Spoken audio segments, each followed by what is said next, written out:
दिलचस्पी ले रही थी कि जब भी मुझे लगे कि मेरे किसी व्यवहार से, आचरण से आपकी प्रतिष्ठा पर कुछ सवाल उठ सकती है तो मैं आपको छोड़ के चली जाऊंगी, मुझे रोकना नहीं। दोनों प्रॉपर्टी के लिए लड़ रहे हैं। किसकी प्रॉपर्टी है? मैं लड़ रहा हूं मेरे मूलभूत अधिकार के लिए। आर्टिकल 25 कॉन्स्टिट्यूशन में क्या कहा है? मुझे अधिकार है उस जगह में पूजा करने के लिए जहां आस्था कहती है कि वो पूजनीय है और बड़े संख्या में लोग इसको मानते हैं। तो उस पिटीशन को लेकर आया मैं और कहा मेरा मूलभूत अधिकार संविधान में संपत्ति अधिकार से ऊपर है। ये मूलभूत अधिकार है और संपत्ति अधिकार साधारण है और इसीलिए ये केस को ही रद्द कर देना चाहिए और सिर्फ मेरी बात को सुनना चाहिए। मजबूर होकर सुप्रीम कोर्ट ने कहा कि हम सबका सुनेंगे और आखिर में आप जजमेंट देखोगे, आस्था आस्था आस्था आस्था पर ही फैसला हुआ है और कुछ नहीं हुआ है।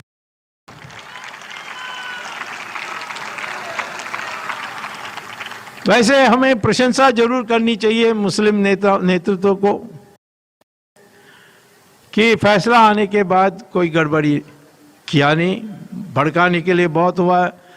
हमारी सीमा के उस पार से कई गाली गलौज निकली और हमारे ऐसे भी लोग हैं हमारे देश में विपक्ष में जो समझते हैं कि इस पर हम किसी तरीके से खटाई में डालनी चाहिए। बहुत प्रयास किया, कुछ नहीं हुआ। अब सब क्लियर हो गया है। अब राम मंदिर बनने वाला है, इसमें कोई दो राय नहीं है।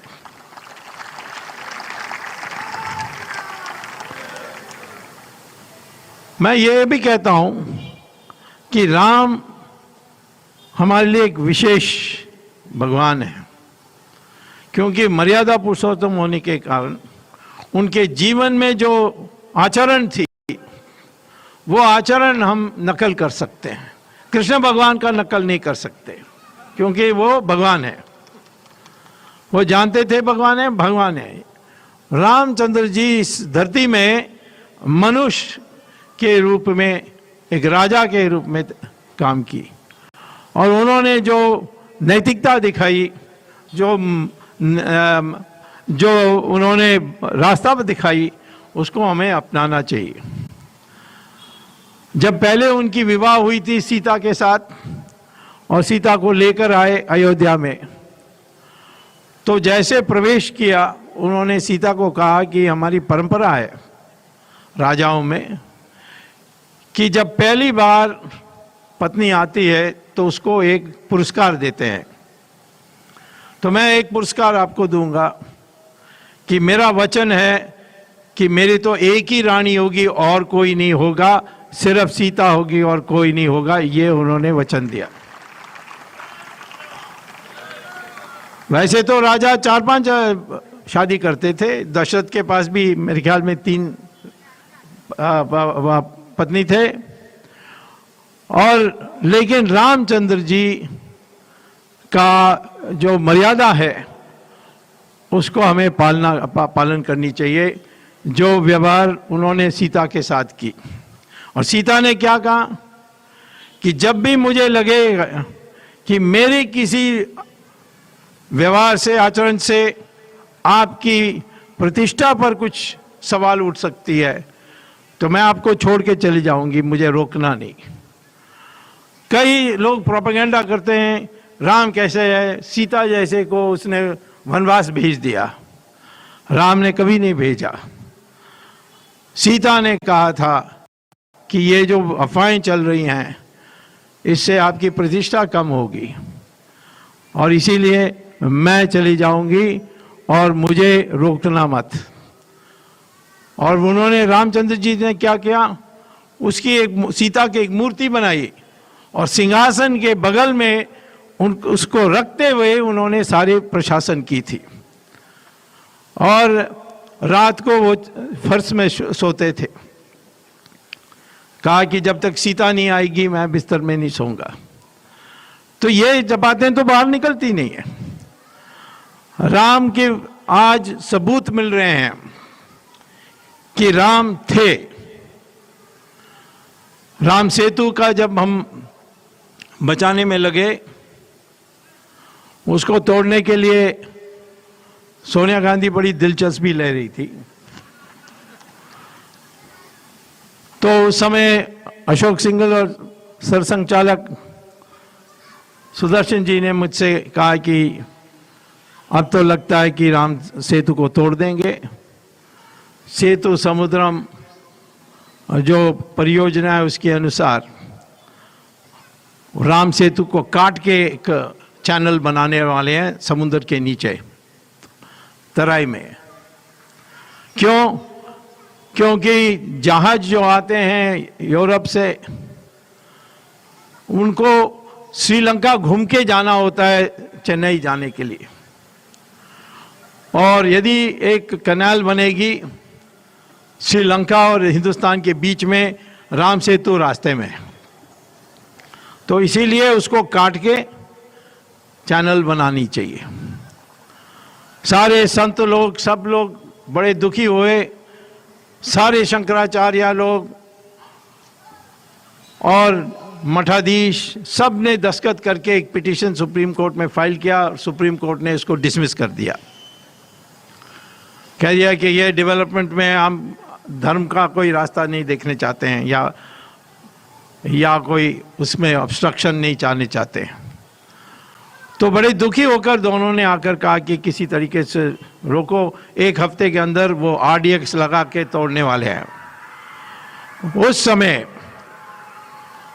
समय मैंने मुझको कहा था, तो मुझे समझ में नहीं आई मैं कैसे दोबारा सुप्रीम कोर्ट के पास जा सकता हूँ जब ये इनकी याचिका डिसमिस हो गई है। मैं दोबारा उस याचिका को नहीं कर सकता हूँ। फिर मुझे एक ख्याल आया, और मैं समझता हूँ रामचंद्र जी की कृपा से, कि ये श्रीलंका को घूम के नहीं जाने चाहते हैं और चेन्नई की पोर्ट जाने के लिए, विशाखापट्टनम पोर्ट जाने के लिए वो एक रास्ता यहाँ बना करके निकालने चाहते हैं। तो मैंने सुझाया सुप्रीम कोर्ट को, मैं नहीं आ रहा हूँ उसी पुरानी बात पर। वो जो शंकराचार्य सब लोगों ने पिटीशन लाई, वो धर्म के आधार पर कम के विरोध किया। मैं कहता हूँ अर्थशास्त्री के नाते कि यदि आप एक रेलवे लाइन कन्याकुमारी से चेन्नई तक तट के किनारे से लगाओगे, उसका खर्चा सिर्फ 600 करोड़ होगा और इसका 3000 करोड़ रुपए का खर्चा होगा। इसीलिए देश की साधन को बचाने के लिए इस विकल्प को सोचना चाहिए था, पर सरकार ने कभी नहीं सोचा। तो फिर सुप्रीम कोर्ट ने सरकार से पूछा, इस परियोजना के बारे आपको पता है? उन्होंने कहा हाँ, प्लानिंग कमीशन ने कहा था, परंतु हमारे सरकार ने ये तय किया कि हम इस रास्ते से लाएंगे, क्योंकि DMK लगी हुई थी। DMK ने अपने मुसलमान समर्थकों को कहा कि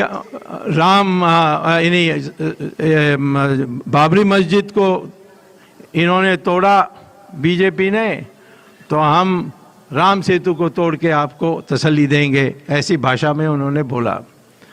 लेकिन मेरी बात आखिर में सुनी गई और रोक लगा दी सेतु समुद्रम प्रोजेक्ट में। फिर बहस शुरू हुई। करुणानिधि बहुत चिढ़े और उन्होंने अपने सबसे अच्छे के वकील भेजा। तो पहले न्यायाधीश ने मुझसे पूछा कि तुम्हारा क्या जाता है इसमें कि राम सेतु को काट के एक कैनाल बनाने से? आखिर में वो तो समुद्र के बीच में है राम सेतु, वहां जाकर कौन पूजा करेगा? तो मैंने कहा न्यायाधीश महोदय, रोज सुबह मैं सूर्य भगवान का पूजा करता हूं, परंतु वहां जाकर आता नहीं हूं।